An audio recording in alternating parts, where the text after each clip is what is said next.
here, the Frugal Crafter. Today we're going to talk about flow, what it means, and how to get it if you want it in your watercolor paintings. So a lot of times I'm listening to watercolor reviews. I'm going to tell you what, I love to watch reviews of products I already own because I think it's fun to see other people's opinions on a product that I've reviewed to see if it's the same or different, or sometimes people think of different ways to use things, or if their painting style is different, they might like or dislike something that that is in contrast to what I feel about a product. I find it interesting because it gives me new ways to use products. Something I hear a lot mentioned in watercolor reviews is the term flow. And it occurred to me that some of you guys might not exactly know what it means. And I thought it would be interesting to do just a kind of quick little rundown of it and why some paints flow more than others and how you can improve the flow in your paints if that's something that you want to do. So one thing that contributes to how your paint or your watercolor is going to flow on your paper is the paint itself. The other is the water in your paper and or your brush. So let's first talk about the paint itself. So when somebody comments that a paint has really good flow, like say Core by Golden or the Prima Marketing Watercolor Confections, those all have really good flow. Now there's something that's added to some watercolors, but not all, called Oxal or synthetic Oxal. And basically what that is, it's a detergent.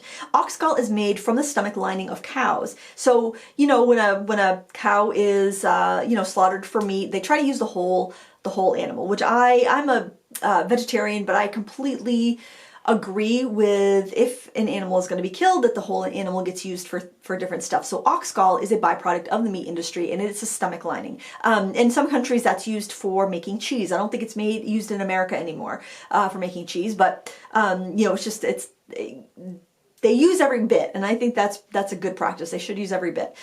So anyway, they do add that to watercolors to make the paint flow. And what it does that makes it flow is that it breaks up the surface tension of the water. And that's what a detergent does. So when you're washing dishes, if you try to wash dishes and there's no soap in your water or on your dish rag, your dishes don't come very clean. You're not breaking up the surface tension of the water. So by adding a soap, it breaks up the surface tension of the water and allows you to clean your dishes. It makes the water wetter, basically. So Oxal is a detergent. There's also synthetic Oxal, which is a detergent. I know Core uses synthetic Oxal.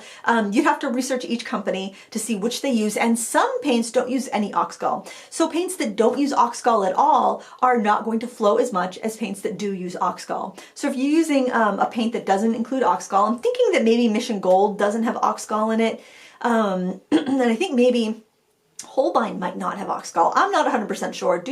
I would just research each of these things, and that way you can avoid paints that have natural Oxal if you want to, in lieu of synthetic Oxal. So paints that don't have that detergent in it are not going to flow as well because the surface tension on your paper is just going to be what it is. It's not going to have that aid of making it flow. So what can you do if your paints don't have Oxal and you've spent a lot of money because you bought artist grade paints? You can purchase a pan of Oxal. You can purchase synthetic Oxal in a bottle and add that to your rinse water, and that will help your paint flow. I would put it in your clear water, a few drops of it, and that way, when you brush it over your paper, it will help it move. You can even add a little bit of glycerin, a couple drops of glycerin into your rinse water, and that will help as well. It won't flow as much as an Oxal, synthetic Oxal, or a flow aid, which probably contains another sort of detergent.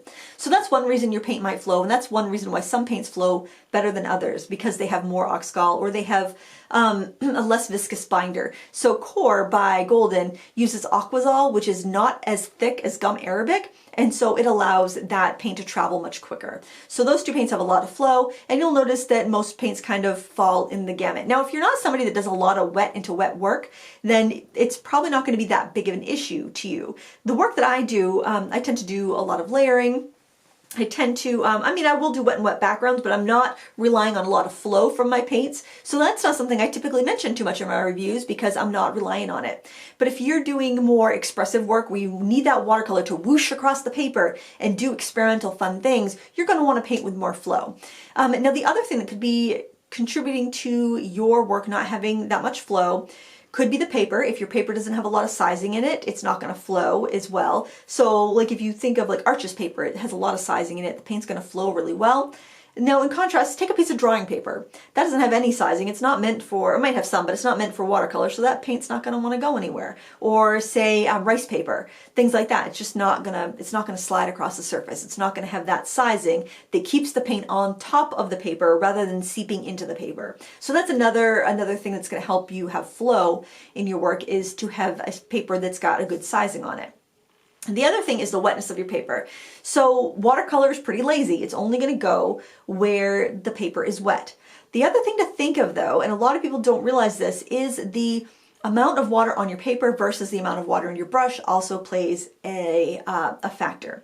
So if you want your paper to really wick off of your brush onto the paper, there needs to be a difference between the amount of water on your paper surface and on your brush. If your paper surface is wet, but it's not shiny, it's not as wet as your brush, that water and paint that's sitting in your brush is going to want to seep out into that less wet area and maintain an equilibrium. So if you're finding that your paper, you've got that paper real wet and the paint's not flowing on it, blot the paper off. Wait till it gets a semi-gloss sheen to it, and then try charging in with your paint. It's going to flow a lot better because that paint's going to be lazy and you're like, oh, there's so much water, it's too much work to stay up in this brush, I'm going to slide out where there's less water. But there still needs to be some water for it to move, because water is the vehicle in watercolor.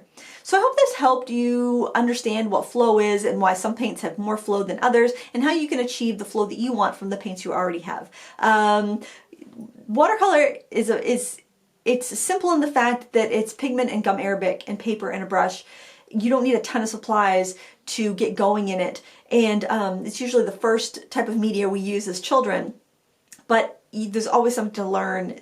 It's probably the toughest medium to master because there's always different variables and things you can learn along the way. It's a really fun journey, and I hope this demystified the technique, the quality of flow, and the product Oxal and surface tension and water, and I hope that makes sense. You want that, you got to break that surface tension for your water to flow. If you think about, like, if you've ever made a cup of coffee with like a Keurig machine and you've chosen the wrong size cup, like maybe you have an 8-ounce cup and you chose 12-ounce or something, you've chosen the wrong setting. I don't have a Keurig, I don't know, but it did happen once when I was making a Keurig cup at a friend's house, and you have too much water going in there and that water's dripping in there and it's getting to the top and then it's doming up because like you have more water in that cup than that cup can hold, but the surface tension of that water is keeping that coffee in there. If you were to drop a soap in there, it would go right over the edges because you break up that surface tension,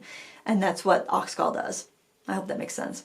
Anyway, I just wanted to post that in case anybody was curious. Thank you so much for watching. Please give me a thumbs up if that helped you. I feel like I'm tripping over my words today. Jeez Louise, sorry about that.